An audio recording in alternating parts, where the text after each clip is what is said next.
Karena sekarang pun tak ada bisnis tanpa IT. Tidak ada. Bahkan sekarang tukang gorengan pun sudah pegang handphone kalau mau pesen pakai WA. Itu IT.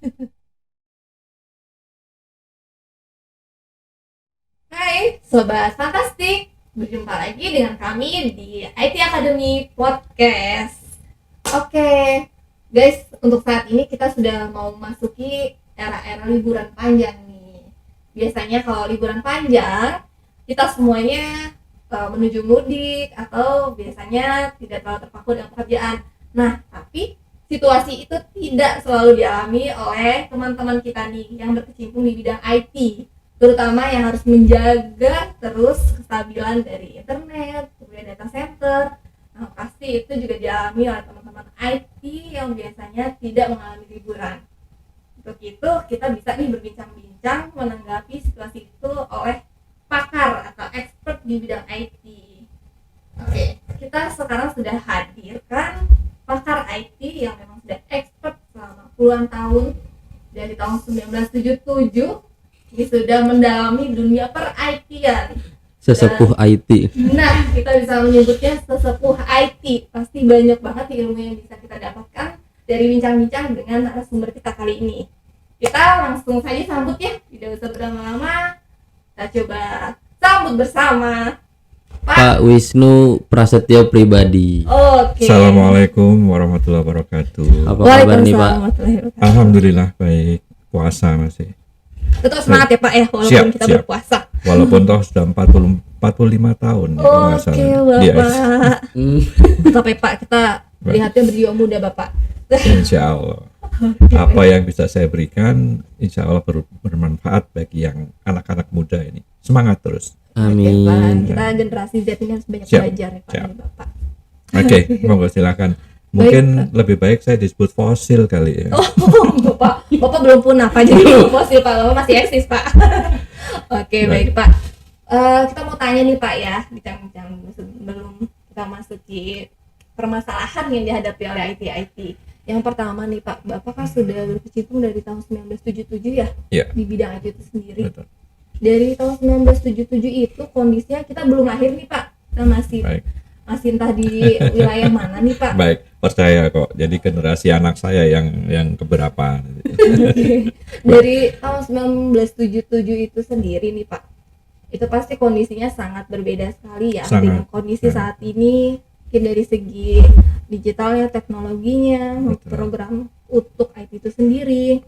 Nah, mungkin boleh dibantu jelaskan nih Pak ke generasi Z, rekan-rekan IT milenial yang Siap. dulu belum ada di era tersebut.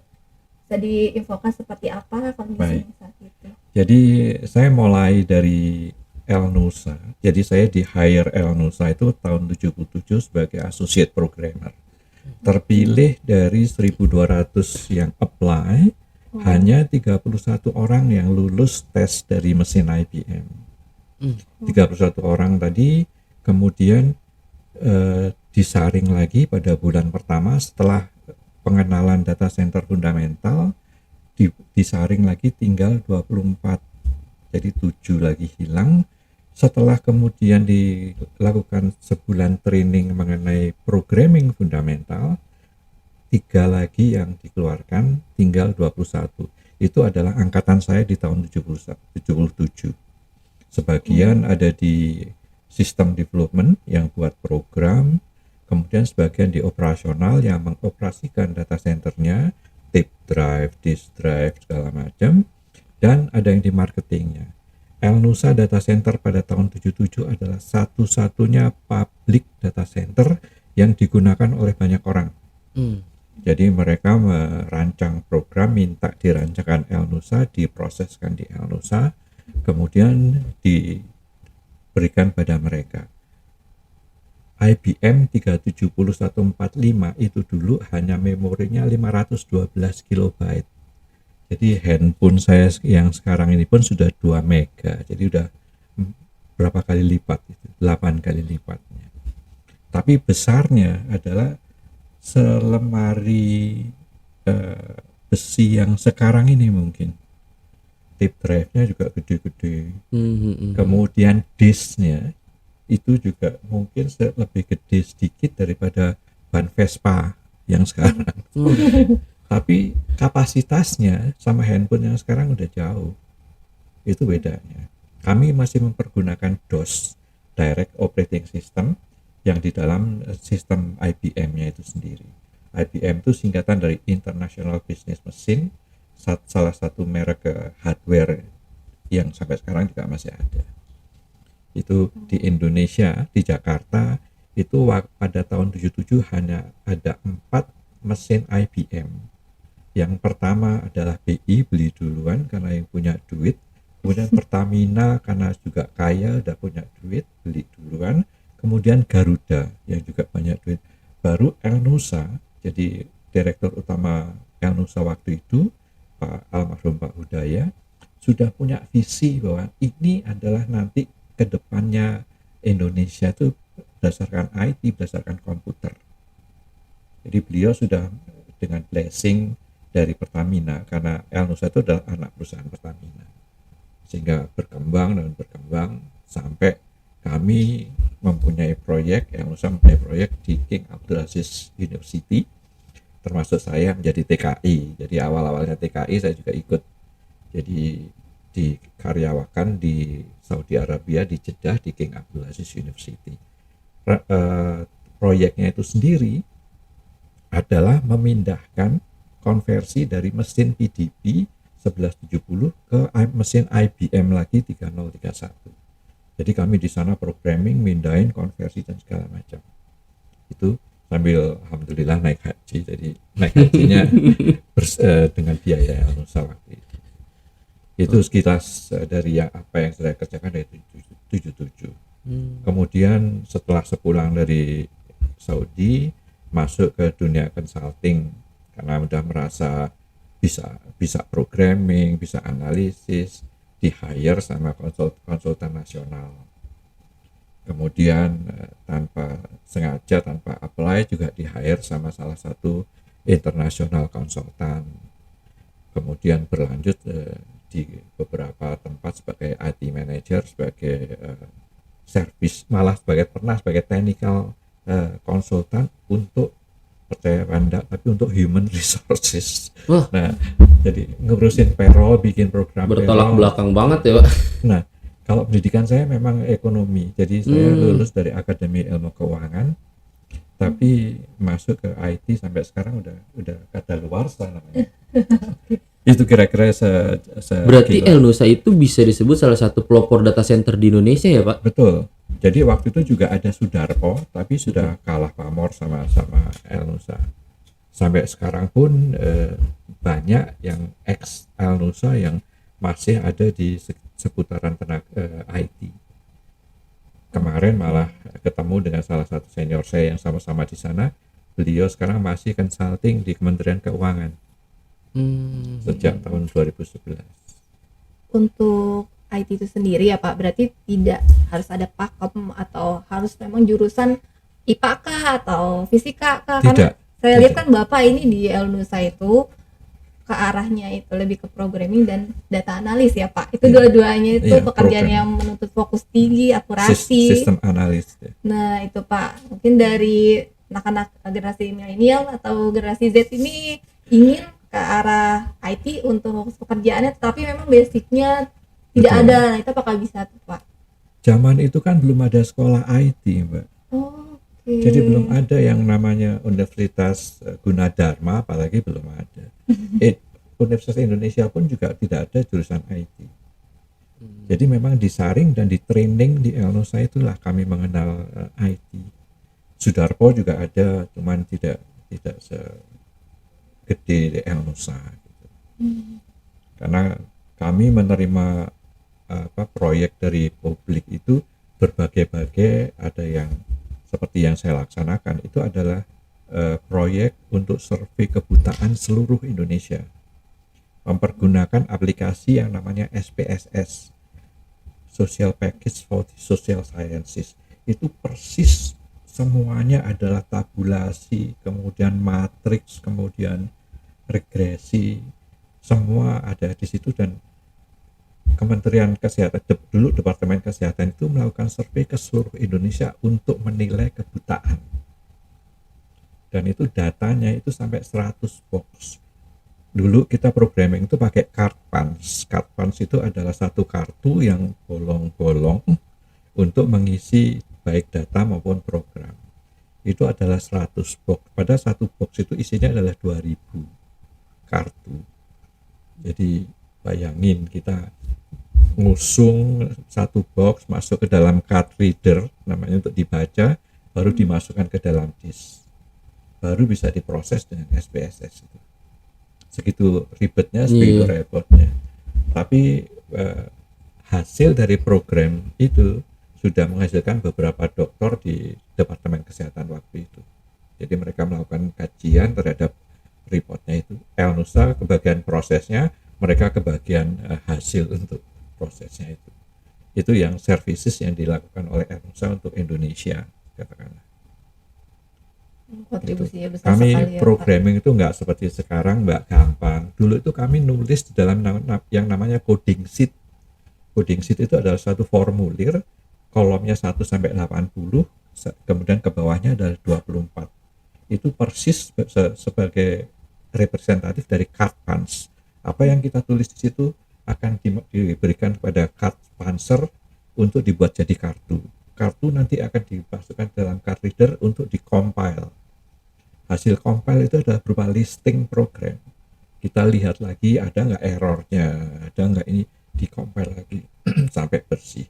Setelah dikompil, kemudian lagi kita namanya di-execute itu, dikompilasikan, dikompil, ditambah dengan beberapa features dari mesin supaya jadi benar-benar executable program itu yang running, yang bisa memproses gaji, bisa memproses keuangan, bisa memproses apapun aplikasi apa yang kita desain. Berarti kalau pakai card gitu ada potensi scratch segala macam? Oh enggak, karena card itu solid, cardnya agak tebal, dan itu sudah sesuai mbak yang kebanyakan mbak yang key puncher itu hanya melihat dan mereka seperti ngetik gitu, kartunya jalan bolong seperti itu. Kalau sempat browsing mengenai card punch nanti bisa bingung. Beda banget dengan yang programming yang sekarang. Dulu setelah agak advance, saya pakai komputer 4331 itu, kalau kami mau mendesain satu form di dalam screen, itu persis seperti di dalam coding sheet. Formnya itu, screennya itu sendiri sudah berjejer-jejer antara 1 sampai 80 dari kiri ke kanan, kemudian ke bawah juga 24. Itu merupakan imitasi daripada screen yang kita buat, ditulis satu-satu, nggak seperti sekarang tinggal klik drag on, kita jadi satu form. Beda banget, dan kami masih menjalani hard worknya seperti itu. Waktunya juga dibutuhkan lebih lama, lama, dan kita staring di depan komputer itu lebih intens. Kalau pada zaman itu bahasa pemrograman yang ngetren apa tuh Pak? Baik. Jadi bahasa yang kami ditrainingkan di Elnusa itu ada 3 yang besar. Yang satu COBOL, Common Oriented Business Language, itu adalah untuk bisnis aplikasi, bikin keuangan, bikin rapat personalia, itu pakai itu bagus. Kemudian yang spesifik yang oleh IBM itu adalah PL1, maksudnya Programming Language 1. Kenapa spesifik? Karena hanya bisa dijalankan di mesin IBM. Kalau COBOL mungkin di mesin lain bisa.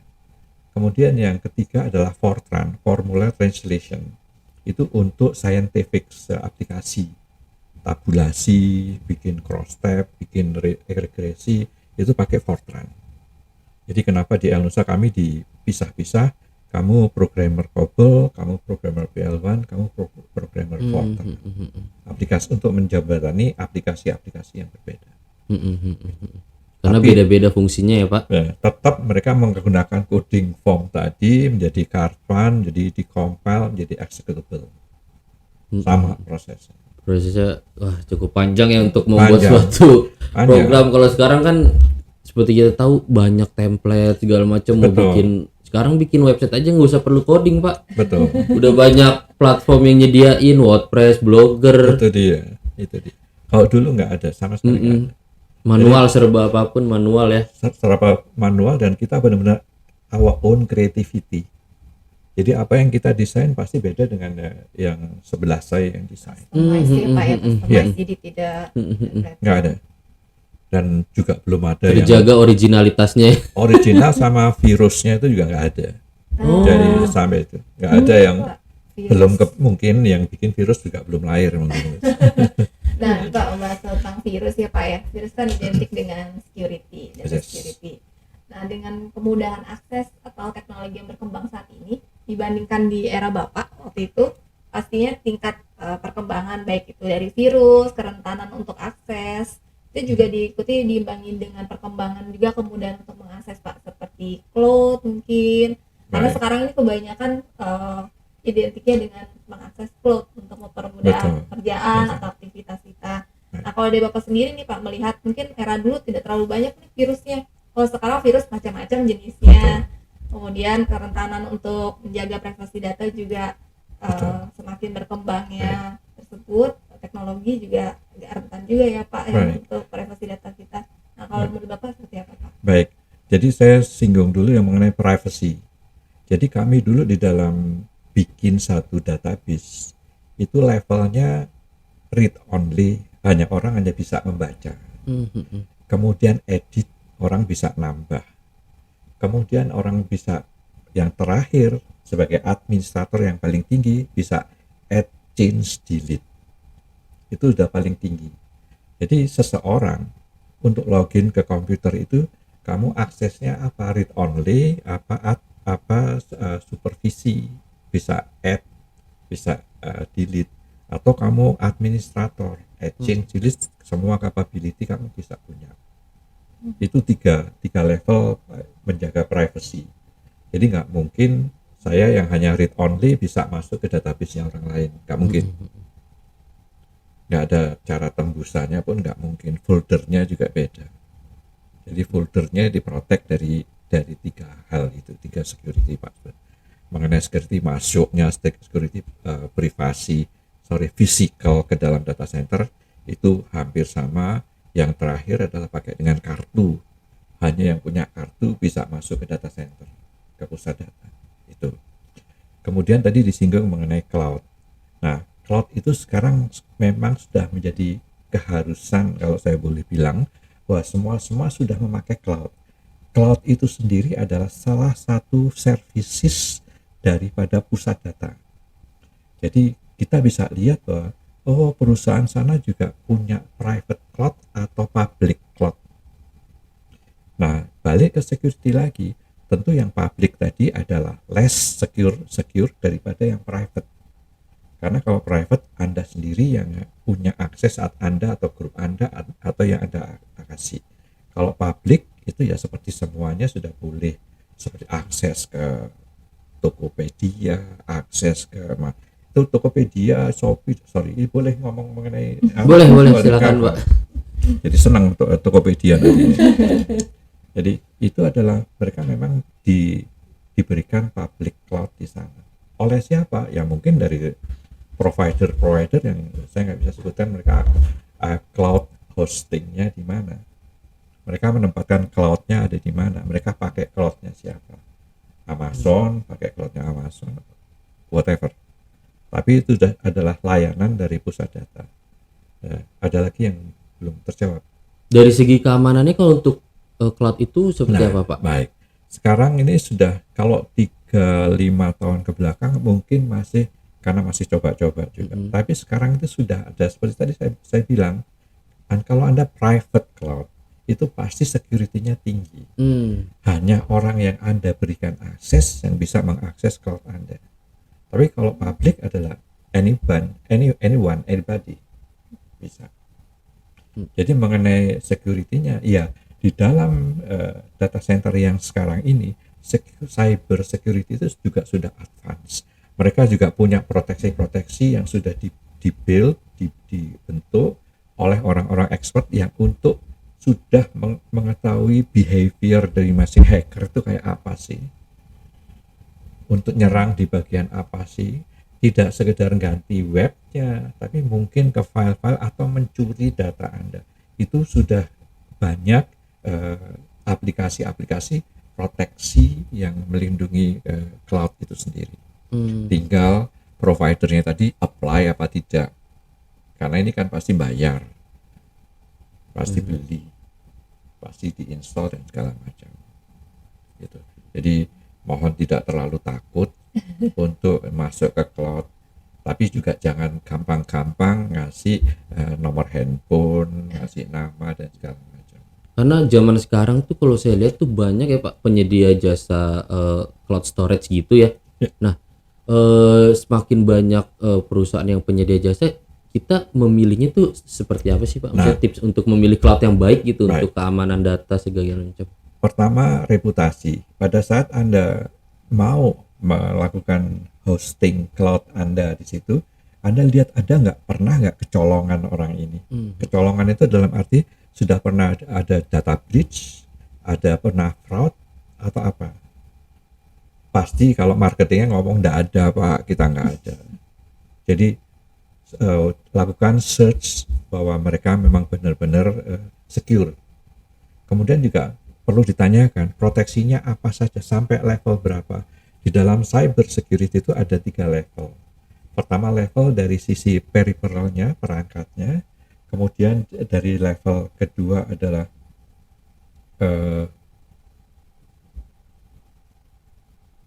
manajemennya, orangnya. Kemudian yang ketiga adalah dari sisi aplikasinya itu sendiri. Jadi ada 3 level security di dalam cyber security-nya itu sendiri. Dan itu sudah ada panduannya, baik yang dari ISO maupun dari beberapa yang privat. Tapi kita sepakat, ditanyakan saja, ini level security-mu level berapa nih? 1, 2, atau 3? Seperti itu. Oke, baik Pak. Kemudian untuk data tadi ya Pak ya. Ya. Sebenarnya untuk user sendiri, kita sebagai user nih Pak, pengguna untuk cloud itu sendiri, sebenarnya data-data kita ada tidak sih ya acuannya bahwa data kami ini dilindungi? Baik. Nah, saya sebagai orang data center ya, saya sekarang ngomong sebagai orang data center yang kebenaran pegang security misalkan. Apa yang behavior yang saya lakukan, kebiasaan yang saya lakukan pada saat pagi, kalau dulu masih manual, saya di zaman kerjaan saya dulu, itu selalu pagi itu saya lihat network intrusion itu ada apa tidak. Orang yang coba-coba masuk ke networkku ada apa tidak. Itu satu yang dari luar. Yang dari dalam saya juga melihat ada nggak send out pada jam-jam yang aneh, jam-jam 00, jam-jam 1, jam 3, kok tiba-tiba ada data besar keluar dari networkku. Itu saya akan memelototi, bahasa saya menanyakan kalau itu user, saya tanyakan ke user, Bapak tadi malam ada begini-begini, Bapak aware apa tidak. Kan kami di data center itu tidak boleh menyentuh data mereka, tapi kalau traffic itu kami bisa melihat. Itu saya tanyakan, dari IP nomor sekian ini punya Bapak. Tapi kalau yang intrusion dari luar itu dilihat ini dari IP siapa. Kalau beberapa kali mencoba dan gagal, saya bilang ke anak-anak network saya, blok. Jam-jamnya aneh dan mencoba beberapa kali, passwordnya nggak cocok, dia mentah lagi, IP-nya yang sama juga, blok. Toh dengan saya beralasan, kalau memang dia userku pasti akan komplain dan akan ngomong bahwa itu IP. Betul. Seperti itu. Betul. Nggak mungkin salah berkali-kali ya Pak. Betul. Jadi itu salah satu protection secara manual. Kalau sekarang itu sudah banyak yang namanya data center infrastruktur manajemen, antara lain juga yang menanganin hal intrusion itu. Sudah ada alert seperti itu. Jadi gampang banget. Cuman kita sekarang yang managing data center yang modern ini aware apa enggak, apa mau dibiarin apa, atau mau di dig out lebih dalam atau enggak, itu balik ke orangnya sendiri. Tapi sudah banyak dibantu sama tools yang membantu memudahkan untuk monitoring seperti itu Mbak. Dan di CAM tadi saya melebar sedikit, juga bisa melihat untuk UPS, AC, kemudian genset, power, kabel, dan banyak banget fasilitasnya dengan DCIM, tergantung merek mana yang Anda mau beli gitu. Jadi saya merasa juga senang terhadap anak-anak muda yang managing data center dan mereka sukses, senang saya. Oke, baik, ternyata komponennya itu yang harus diperhatikan banyak ya Pak ya. Jadi Betul. tidak hanya mungkin suhu di ruang servernya, Betul. tidak hanya terlihat, namun hal terkecil tadi pun jadi sorotan atau hal yang perlu diperhatikan dari IT. IT ini pahlawan tanpa tanda jasa juga ya Pak ya. Jargon dari IT itu, kalau everything is okay, that's your what's supposed to do. Oh iya. Tapi kalau ada salah, itu siap kuping panas, siap bokong panas. Sudah. Nah, Gimana? terkadang begini nih Pak, IT banyak kan user ya Pak ya memandangnya IT itu seperti avatar Pak, jadi bisa Yes. menguasai semua unsur Pak.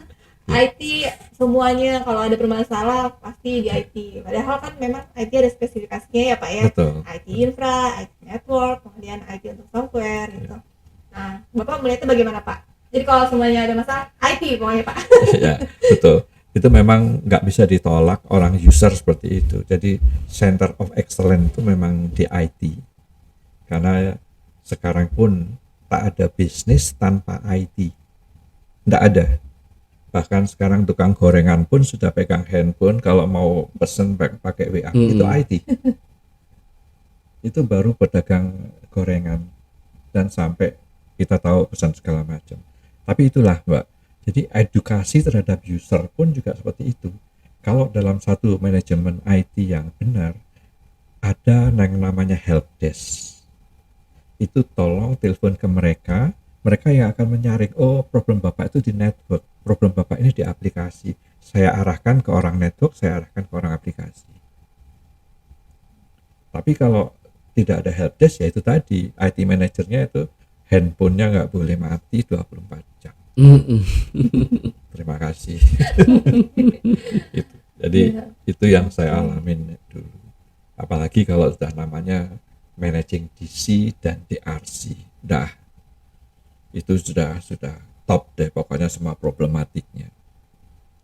Jadi saya pun juga sudah ngomong ke user dulu, jangan nggak sekarang ya.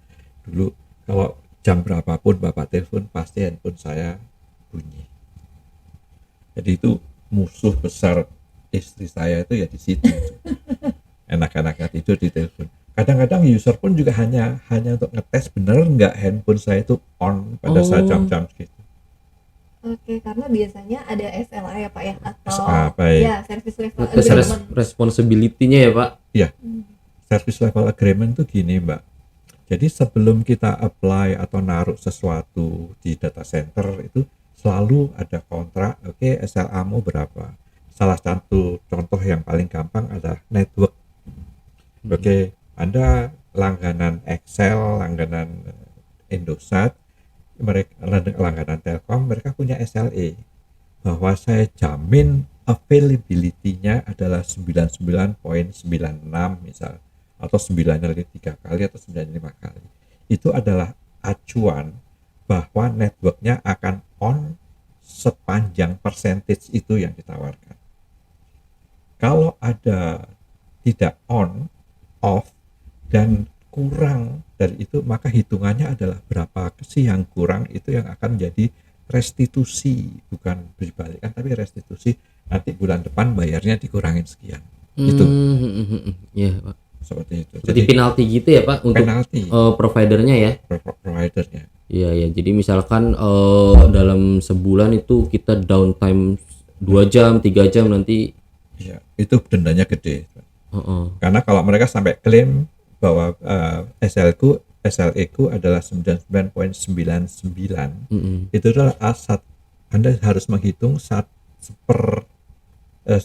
sepersen ya, 0,1% dikalikan menit, dikalikan hari, dikalikan bulan, itu yang selisihnya baru yang Anda bisa klaim sebagai out of SLA. Jadi Oke, itu kenapa ada tiket ya Pak untuk komplain Betul, dari sisi betul. provider ya untuk penghitungan.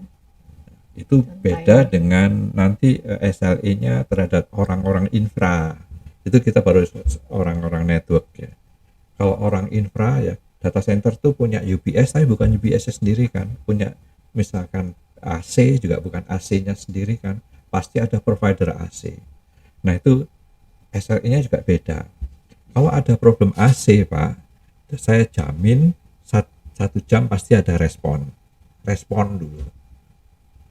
2 jam orang saya akan datang. Nah itu adalah SLE-nya.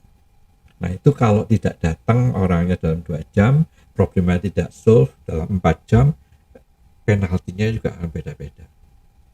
Jadi penalti SLE network dibedakan dengan SLE infrastruktur. Itu salah satu PAC. UPS pun mungkin juga seperti itu, genset pun juga seperti itu. Gitu. Baik, semua ada ketentuannya ya Pak ya. Ada. Tapi itu ada hitam di atas putihnya. Tapi jangan terlalu mengandalkan terhadap SLE karena udah kejadian ya sudah, Anda yang orang di IT yang akan di-blame, bukan vendornya, bukan datacom providernya. Kenapa emailku nggak bisa jalan? Kenapa emailku nggak bisa terima? Nah loh, apakah mereka peduli? Enggak. Pak, SLE-nya segini Pak, masih belum. Enggak peduli SLE-nya, pokoknya emailku harus jalan. Apalagi kalau ini top level management, sudahlah, siap-siap kuping panas aja. Nggak peduli masalahnya apa ya Nggak Pak. peduli. Dan karena buat mereka email itu adalah image mereka juga. Bener. Gitu. Jadi gengsi, lebih ke arah gengsinya. Oke Pak, balik ke data center nih Pak. Baik. Data center itu idealnya memang harus ada backup untuk redundant ya pada saat down atau crash di sisi data center, atau seperti apa Pak? Baik, jadi kata-kata redundant saya terjemahkan seperti ini. Kalau di dalam strata, istilah di SNI 8799, SNI Pusat Data, atau tier di istilah uptime, atau kelas di istilah TIA, rated TIA, kemudian kelas di istilah availability untuk Singapura standar. Itu seperti ini.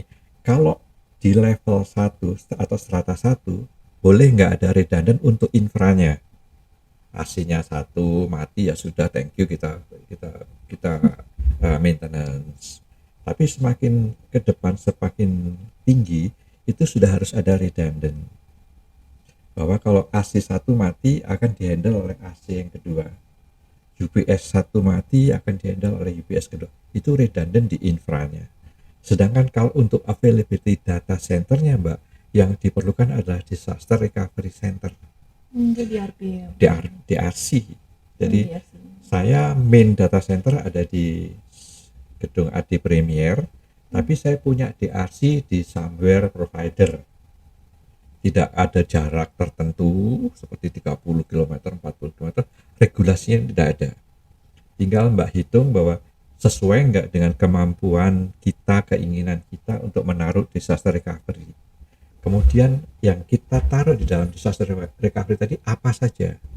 Semua aplikasi yang penting atau semua data center kita replicate ke sana. Itu namanya availability. Kalau data center mainnya down, sudah langsung dihandle oleh DRC. Jadi layanan tidak akan terputus. IT bisa tidur tenang ya Pak? IT masih bisa tidur tenang, cuman besok juga kerja kerasnya untuk mengembalikan apa yang terjadi ke main data center lagi. Untuk menjaga keberlangsungan itu memang DRC.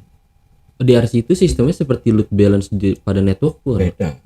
Kalau load balance itu hanya sekarang networknya yang jalur A trafficnya tinggi apa enggak. Kalau jalurnya tinggi saya pindahkan jalur yang lebih kosong. Iya, otomatis. Itu load balance. Tapi kalau di RC tidak. Jadi kalau yang disebut sebagai hot replication itu semua yang ada di data center replicate terhadap di DRC at once. Apa yang Anda ketik di sini sudah akan replicate di dalam DRC. Tapi kalau warm itu tunggu deh nanti malam baru kita transfer. Schedule gitu ya. Schedule.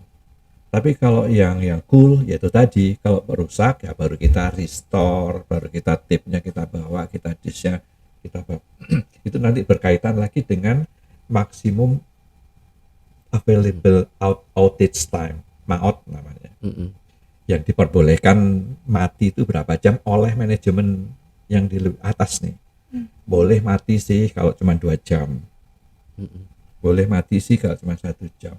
Kalau dibilang manajemen atas bilang nggak boleh mati, ya sudah Pak, kalau nggak boleh mati saya minta duitnya, saya replicate semuanya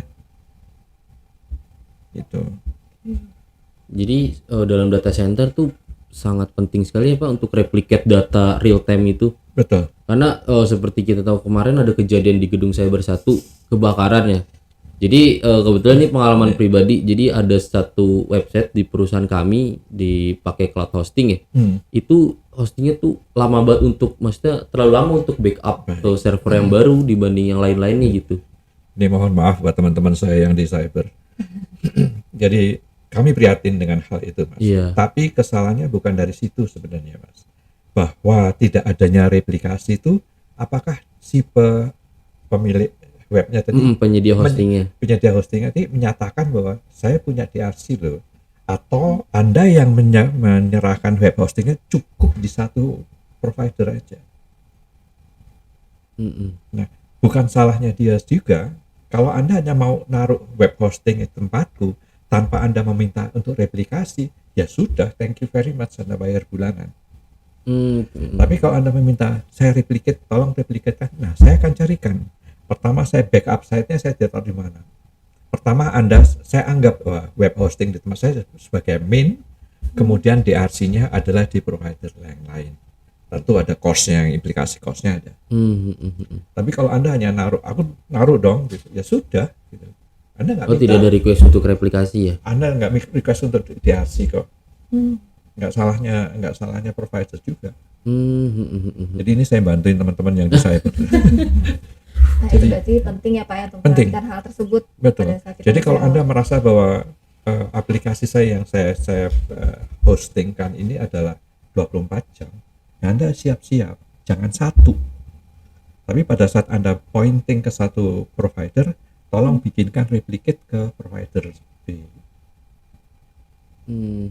Sehingga otomatis kalau Anda off, ini sudah akan dihandle oleh B.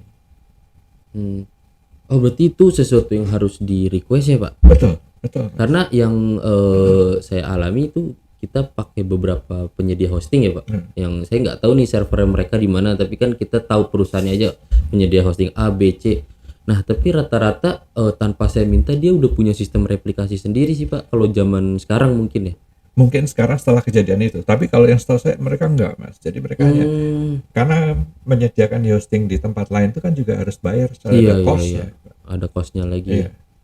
Kalau Anda tidak meminta dan direplicate itu, thank you very much. Anda harus berterima kasih. Iya. Karena mereka ngerti bisnis Anda. Tapi harusnya dari awal kita yang punya aplikasi sudah tahu persis bahwa aku nggak mau mati loh. Yang lebih aware ya Pak. Iya. Kemauan kita gitu. Tolong direplicate. Oh pasti ada biayanya Pak, cincailah sama-sama temen. Nah, bisa dibilang seperti itu Pak. Tapi please specify bahwa Anda perlu 24 jam operation. Mungkin biaya tersebut juga ini ya Pak ya, bisa mengcover dibandingkan biaya ruginya dari impact-nya tidak tercover tersebut. Beberapa waktu dulu juga pernah kan yang toko online gede kelabakan karena tiba-tiba off kan. Saya nggak ngerti persis berapa angkanya yang diminta itu untuk potensial loss-nya yang kejadian itu berapa. Oke, berarti IT harus mempertimbangkan juga DRP-nya, plan-nya, kemudian disasternya setelah kejadian, exception-nya. Nah itu saya ngalamin pada saat saya managing satu data center yang dibilang BSD sana. Kalau saya disebut namanya juga tahu nanti mungkin. Jadi itu yang ada hampir 30 lebih bank yang melakukan baik colo maupun DRC situ, sehingga hampir setiap minggu akhir minggu itu saya melayani mereka untuk melakukan tes DRC. Ketentuan dari Bank Indonesia itu financial institution paling tidak sekali setahun melakukan tes DRC. Dan itu harus report ke Bank Indonesia. Itu khusus untuk financial institution, bank, asuransi, sama sekarang mungkin ketambahan fintech itu Iya. mungkin. Itu peraturannya masih ada itu. Oh, berarti berlaku untuk fintech juga ya Pak, untuk Ya jelas, fintech dan OJK yang di bawah OJK. mm. Tapi kalau oil and gas, nah itu masuk ke namanya bukan Pertamina tapi BP Migas. Ketentuan BP Migas. Juga diharuskan. Pada saat saya managing di salah satu oil company, saya managing 2 data center, Jakarta dan Badak. Itu saya katakan mainnya Jakarta, replikasinya Badak. Walaupun toh Badak juga operasi sendiri. Melayani user-user di Badak. Tapi yang di Jakarta saya replicate ke Badak. Oke, jadi IT tidak hanya menginstal, tetapi juga Tidak, harus Mbak. memikirkan Tidak, Mbak. planningnya, Betul. kemudian Ya. disaster Ya itu nyari saya customer. alamin juga karena saya jalani. Jadi learning by doing juga kalau menurut saya. Jam terbang ya Pak. Betul. Iya, baik, Pak. Ya untungnya sekarang kupingnya saya udah balik. Kalau dulu mungkin lebih tipis. Oke, baik.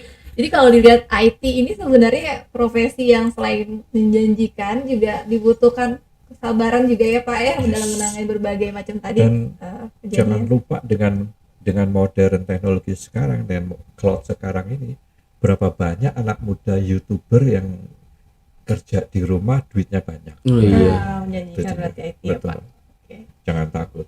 Jadi kalau di tetangga bilang nggak pernah kerja tapi duitnya kok banyak dari mana? Udah bukan babi ngepet lagi ya. Nggak zamannya lagi. Babinya udah Oke, nggak jadi ada. jadi di balik kerumitan ya orang bisa lihat IT ternyata juga potensi Banyak banyak juga ya kemudahan Pak. dan juga banyak plesetannya. Jangan terutama untuk kita nyebrang banyak ini kalau mengenai berita-berita yang hoax dan segala macam. Please check and recheck kepada yang bersangkutan. Nah, Sobat Fantastik, ingat pesannya, di cross check dulu, di filter dulu ya Pak ya. Betul, di filter Di dulu. sharing, Jangan baru di sharing. asal forward. Oke, saring dulu baru di sharing ya Pak Betul. ya. Oke, IT educationnya. Ini juga saya menjembatani Kominfo karena saya juga selaku komisi teknis di Kominfo. Sharing dan saring dan sharing. Sharing baik. Ya. Baik Pak. Kemudian nih Pak, Bapak ada latar belakangnya nggak Pak? Kenapa memilih terjun ke IT? Padahal tadi Bapak jelaskan ya, background pendidikan Bapak itu di keuangan. Kenapa Betul. jadi melenceng ya, Nah. menyeberang ke IT? Jadi pada saat saya lolos dari seleksi ketiga di Elnus itu benar-benar saya merasa bangga. Oh ini toh komputer. Oh ternyata saya bisa. Ternyata saya selected few dari 1.200. Jadi sudah bukan saya meninggalkan ilmu keuangan perbankan karena kepake pada saat saya membuat aplikasi. Dulu saya melayani Citibank, dulu melayani Bank Tabungan Negara. Itu kepake ilmu keuangan perbankan. Tapi lebih kepake ilmu IT-nya. Sehingga keterusan lah sampai sekarang dianggap fosil lah, terserah lah. Pak, sebelum masuk Elnusa itu kan diseleksi di Elnusa. Nah, sebelumnya belajar komputer tuh dari mana? Nggak Pak? ada Mbak, kami di training di Elnusa. Oh, Jadi 21 orang itu di training di Elnusa. Oke, jadi tidak harus dengan Bapak baca buku pendidikan atau gitu ya, Pak? ini? Buku Elnusa ada, buku IBM semua. Oh, oke. Jadi IBM memang menyediakan programming fundamental dari IBM, dari semua programming ada. Library kami itu komplit di Elnusa. Oke. Jadi memang almarhum Pak Uday udah mikir jauh bahwa untuk grooming dari tenaga-tenaga IT yang kemudian nyebrang ke oil and gas itu banyak senior saya. Sampai dulu ada istilah $6,000 man itu karena dari gaji Elnusa, gaji semi pegawai negeri menjadi $6 man. $6,000 man, bukan 6 million. Dulu ada film $6 million man, mungkin Iya, nggak saya lihat. pernah nonton Pak. Lihat ya. Jadi mereka mendapat gaji $6.000 pada zaman itu Hmm. di oil and gas, dan mereka berkarya oil and gas. Dikirim ke Vietnam, dikirim ke Perancis, dikirim kemana-mana. Hasil didikan dari training center Elnusa. Hmm. Kita nyebutnya sudah training center jadi Elnusa itu. Oke, baik Pak. Dan termasuk pada saat saya diterima di consulting multinasional ya dilihat background saya Nusa atau programming. Oh, berarti memang tidak harus dengan Tidak, bekal ilmu tidak, Mbak. IT.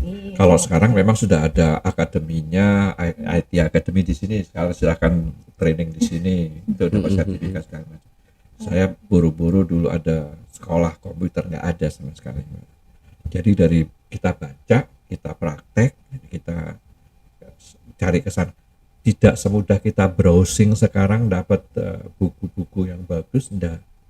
Ya masuk ke library dan baca. Itu yang membuat kami sebagai hard worker yang ingat banyak karena baca visual itu.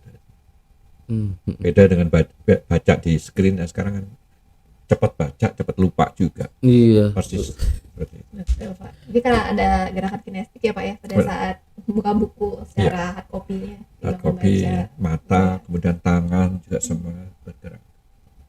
Bukan klik gitu sambil melotot. Oke, baik, itu mungkin ada juga ya Pak manfaat atau dampak positif negatif dari teknologi, perkembangan teknologi yang Bapak bilang Betul. tadi kan, ada yang memang fokusnya melalui digital gitu. Betul. Jadi digital ini sendiri membuat banyak kemudahan dan sudah harus menjadi keharusan ke depannya, tidak ada bisnis tanpa IT, dan IT itu is going digital. Bahkan sekarang lebih lagi sudah berpikir mengenai EMS, environmental management,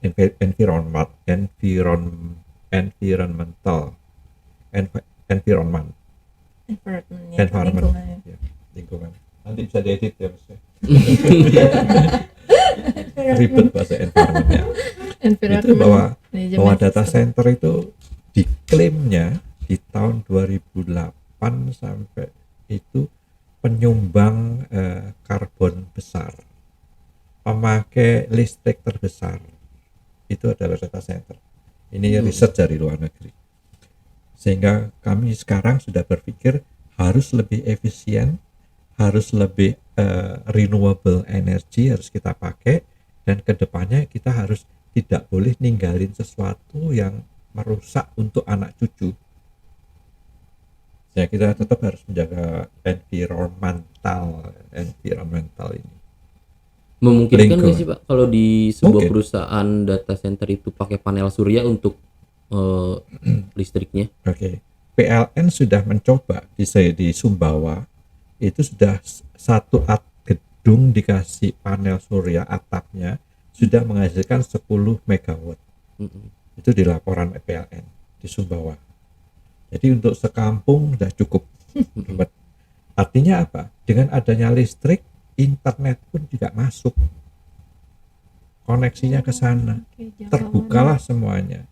Mereka bisa dagang online, bisa pamer wisata mereka. Itu artinya PLN juga sebagai grid teknologi. Jadi lewat panel surya.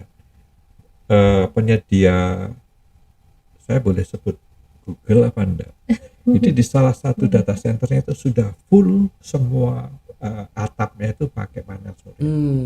Dan mereka klaim bisa saving sekian persen energi. Gitu. Itu yang baru pakai panel surya. Belum lagi nanti pakai yang tidak hanya efisiensi listriknya, servernya sekarang pun juga lebih hemat energi, prosesnya lebih cepat. Itu adalah satu penghematan energi, penghematan listrik. Begitu pula juga servernya kapasitasnya besar dan prosesnya bisa lebih cepat, energinya lebih kecil. Sehingga dampaknya ke depan pasti akan reduce. PLN jangan khawatir nanti mau dikemana ini yang waste-nya ini, sudah salurkan lagi untuk atau turunkan menjadi harga yang lebih murah. Itu himbauan untuk PLN sih. Oke, baik. Luar biasa ya Pak, dari hal IT dan dampaknya itu ternyata bisa Kemana-mana, Mbak. solusinya ya Pak. Oke, baik Pak. Nah Pak, menyambung lagi nih Pak terkait IT yang biasanya ini tidak ikut mudik atau libur panjang pada hari raya nih Pak, karena harus memantengin terus ya Pak ya, harus menjaga pekerjaannya baik itu dari data center, network. Nah, ada beberapa video nih Pak dari rekan-rekan IT yang sebelumnya sudah kita coba minta pendapatnya, Baik. kendalanya pekerjaan Kita lihat. selama liburan panjang. Jadi mungkin mereka tidak seberuntung rekan-rekan yang lainnya nih yang bisa liburan Baik, karena silakan. harus mantengin terus pekerjaannya di IT. Oke, baik, untuk videonya bisa kita tampilkan. Halo, nama saya Cesar. Jadi kalau kan saya bekerja di bagian IT itu biasanya mengalami gangguan yang meliputi IT. Semisal perangkat server kita di perusahaan mengalami gangguan, jika gangguan itu bisa diatasi dengan cara remote dari jarak jauh, saat kita di posisi libur panjang ya, itu kita bisa kalau nge-remote dan bisa diatasin, itu fair aja. Namun balik lagi ke gangguannya, semisal gangguannya kita harus maintenance ke lokasi, kita harus repot-repot, kita lagi libur panjang, dan kita harus meminta bantuan ke teman kerja kita yang lain untuk pengecekan lebih lanjut. Itu mungkin deritanya anak IT ya. Baik, Badian, di sini gue sebagai programmer. Kendala gue dalam libur panjang itu biasanya dalam komunikasi sama teman-teman aja gitu ya. Mungkin ketika gue lagi ngerjain kerjaan dan gue butuh nanya sama rekan kerja gue, di situ mungkin kendala di komunikasi aja sih yang ribet sama menyesuaikan waktu sama rekan kerja. Itu aja sih. Halo Bagi, perkenalkan saya Egi dari PT Dharma Mitra Solusindo. Perusahaan saya dan mungkin banyak perusahaan lainnya sudah menggunakan aplikasi untuk melakukan monitoring project dengan berbagai jenis teknik visualisasi, baik itu Scrum maupun Kanban, baik itu daily, weekly, dan sebagainya. Nah, aplikasi-aplikasi tersebut kan sudah memprovide semua detail dan progres jalannya project. Akan tetapi nih, atasan dia maupun line manager yang lain biasanya masih menggunakan cara lama dalam monitoring projectnya, misalkan ngechat WA berulang kali, telepon berulang kali untuk minta detail-detail yang udah kita update di sistem gitu. Nah, menurut kalian nih gimana sih cara keren kita untuk menyikapi hal tersebut tanpa ofensif ke atasan dan ke project manager lainnya gitu. Makasih.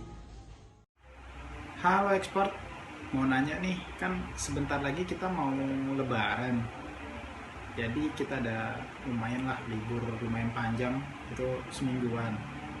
Nah, yang jadi masalah itu kita anak IT saat libur itu ada aja masalah di kantor. Ya kan, secara kita ngejagain servis biar aman.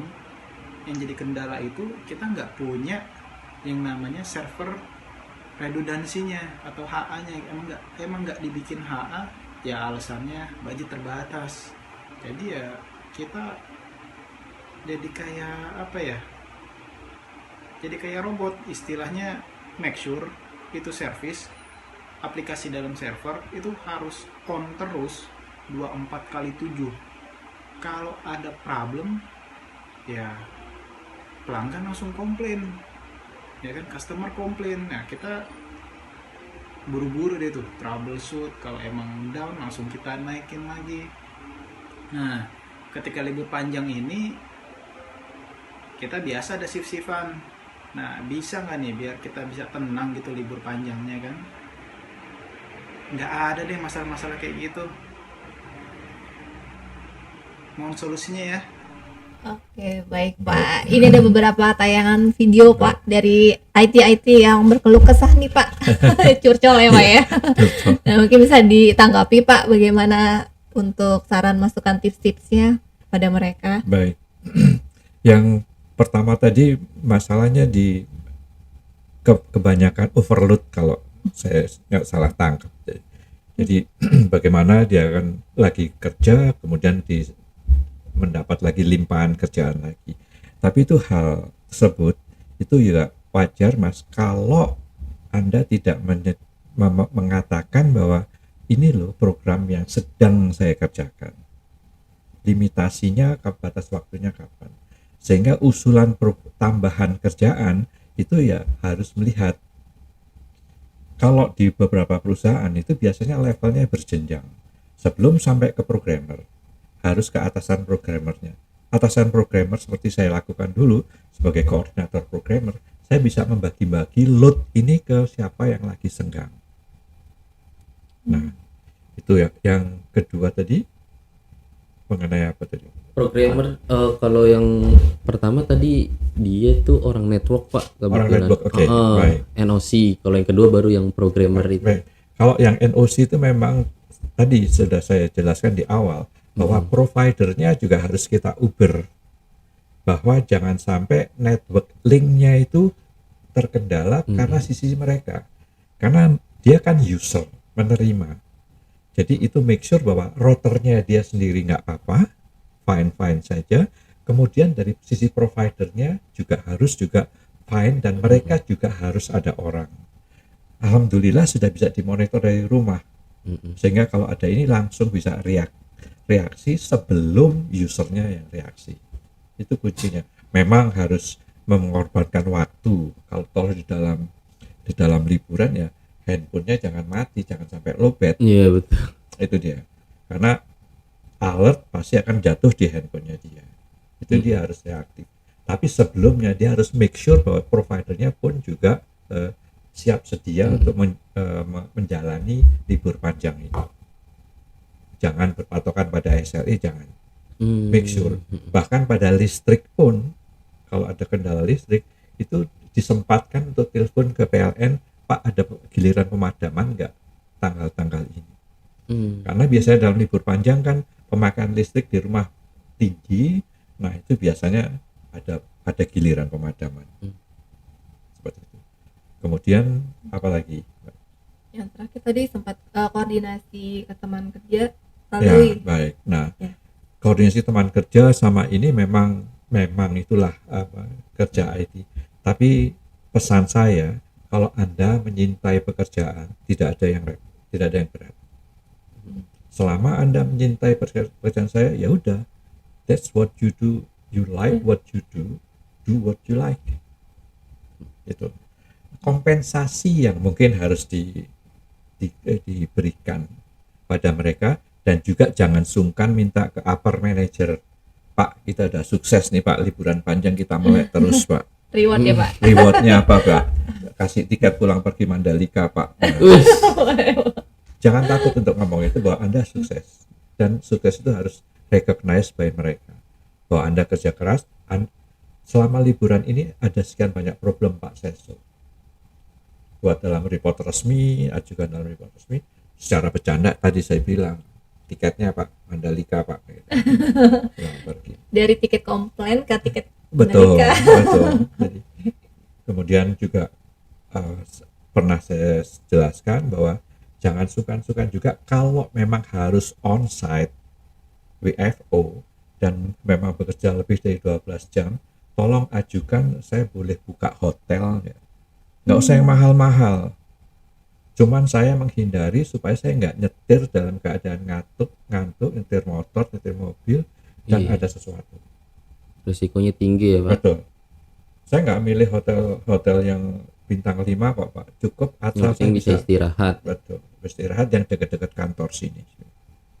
Itu saya sarankan, jangan takut untuk meminta reward seperti macam itu, untuk menyenangkan hati kita yang sudah sacrifice holiday kita.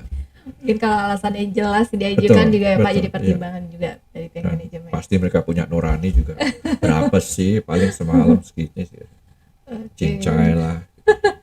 Baik Pak, kemudian menanggapi tadi ada yang curcol juga nih Pak terkait budget yang besar Baik. untuk pengadaan. Nah itu tadi saya disebutkan servernya pengen yang high, disebutkan HA itu high availability. Itu bisa diakali dengan tadi Mbak, lakukanlah DRC, lakukanlah replikasi.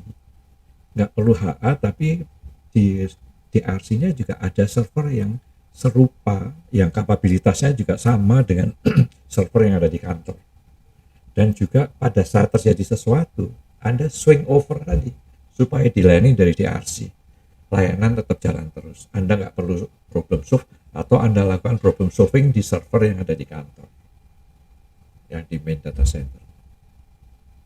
Itu jadi kuncinya, buatlah replikasi dengan replication.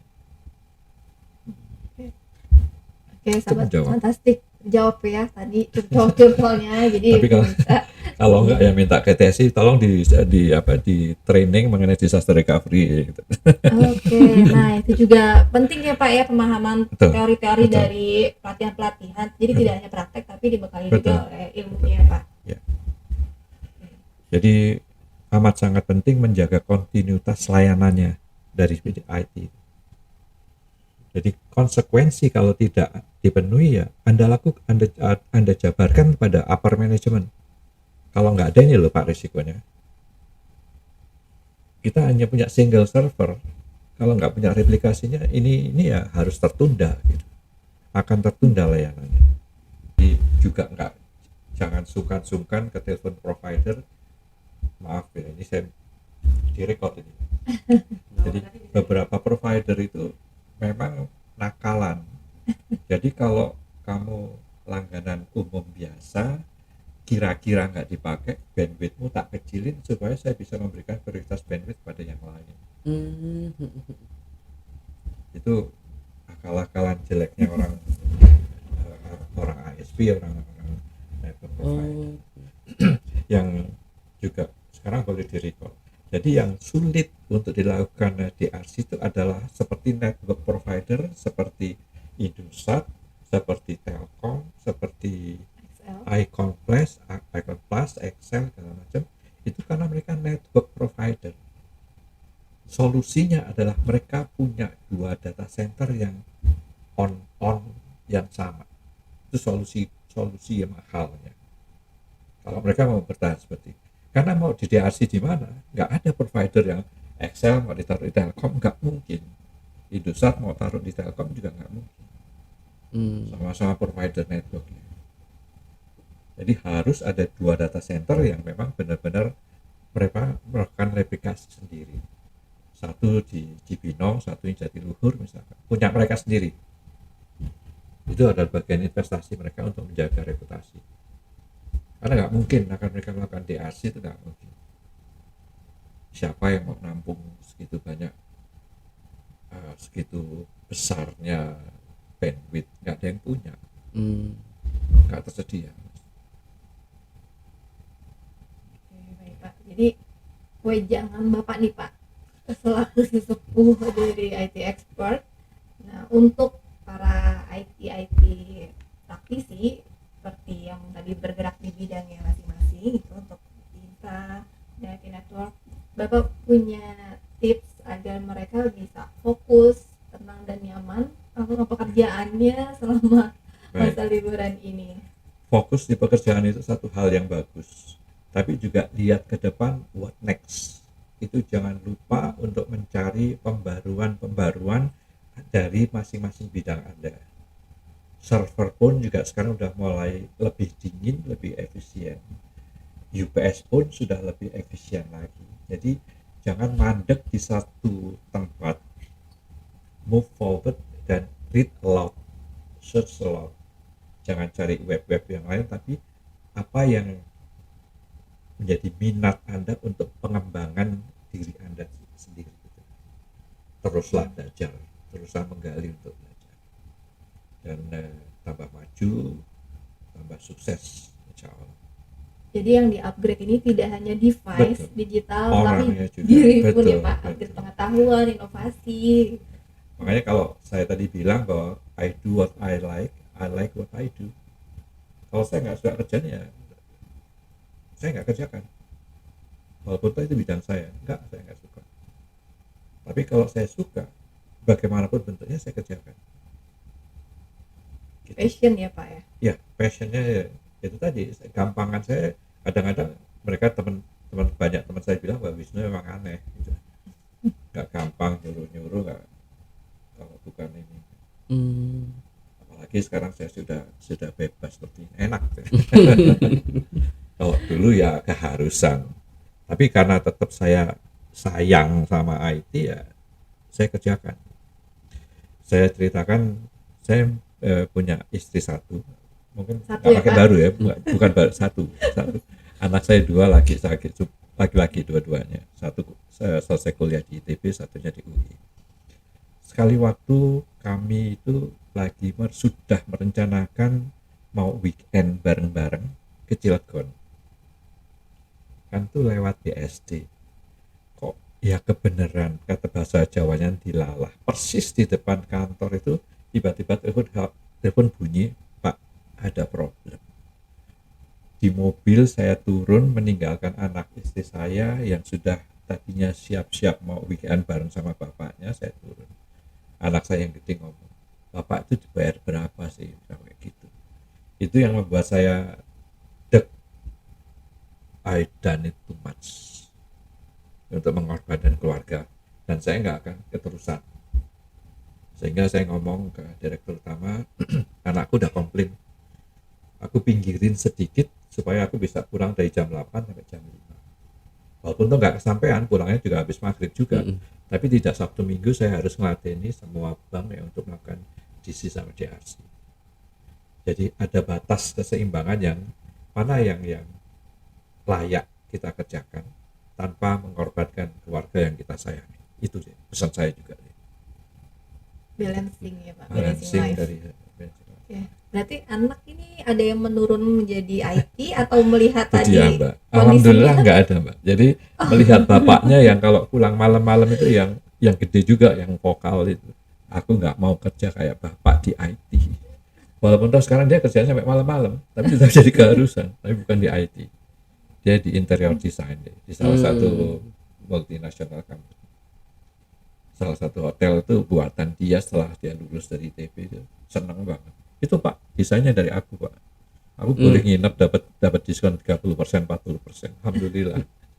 Jadi bapaknya belum sempat diajak tapi dia udah bangun. Oke baik Pak, berarti dari segala macam pengorbanan perjuangan Bapak Betul, di IT betul. itu ada satu Itu tadi. Pertama, keikatan batin ya Pak ya iya. dengan pekerjaannya. cintailah pekerjaan kamu itu benar-benar harus. Tanpa itu nggak ada passion Anda. Percuma. Anda bekerja hanya dalam tekanan-tekanan terus. Karena Anda tidak suka. Anda harus berani menabrak, mencari apa yang Anda suka, Anda kerjakan. Sulit dan nggak gampang-gampang ditiru. Apalagi kalau Anda nggak punya background orang tua kaya gitu. Jangan. Bukan crazy rich ya Pak. Tapi crazy people. Oke, baik. Baik Pak, terima kasih sekali ini Pak sudah Sama-sama. menyempatkan waktu ke sini Baik. dan kita dapat banyak wejangan, dapat masukan dan kegalauan dari tim IT tadi yang sudah Siap. mengeluarkan unek-uneknya Tadi tadi dijawab. mau dipancing aja siapa yang mau trainingnya DC, DRC, monggo saja telepon ke IT Academy. Oke, mungkin tadi IT yang bekerja di DRC ada yang ingin bertanya-tanya, boleh nanti kontak ke IT Academy. Belum DRC pun juga mengenal apa yang disebut DRC itu boleh Mbak, karena itu membuat mereka mendrive mereka untuk ada cheer up untuk oke, aku memang perlu DRC. Jadi saya sudah melakukan training di berbagai perusahaan, baik untuk menulis DRP-nya, disaster recovery plan-nya, atau sampai dengan memilihkan DRC-nya, DRC provider. Saya teman-teman di DC banyak, tetap saya berlaku independen. Kalian buat questionnaire seperti ini yang di perusahaan itu, dan saya hanya bantuin untuk scoringnya. Jangan satu provider, tapi pilihlah satu A, B, C, D, E, F. Sehingga judgementnya fair, bahwa provider ini unggulannya di sini, provider ini unggulannya di sini, budget Anda berapa sesuaikan. Karena kalau ketemu visiting di si provider, pasti ada nyapa, ngapain Pak Wisnu kesini, bawa siapa lagi Pak Wisnu kesini, gitu. Tapi tetap saya berusaha independen banget. Saya bikinin questionnya, mereka suruh ngisi, mereka suruh melakukan scoringnya, dan kita rembuk bareng-bareng. Itu yang bisa saya sarankan. Oke, baik. Oke, luar biasa sekali untuk perbincangan hari ini Pak. Sama-sama. Jadi kita ngabuburit with IT expert nih Pak. Menunggu beduk maghrib untuk berbuka puasa, kita mendapat ilmu yang bermanfaat. Insya Allah bermanfaat, Amin. sahabat berguna. Amin. Kalau Oke. juga salah-salah kesleo kata-kata tadi mohon dibenerin juga, kalau bisa diedit ya, gitu. Jadi ditanya Oke, baik. fantastik yang sudah menonton tayangan tadi. Semoga bisa memberikan manfaat ke depannya, dan jangan lupa saksikan di tayangan-tayangan selanjutnya nanti, dan jangan lupa juga di like, subscribe, and share video kita. Oke, bye, see you again in the next kesempatan. Bye bye.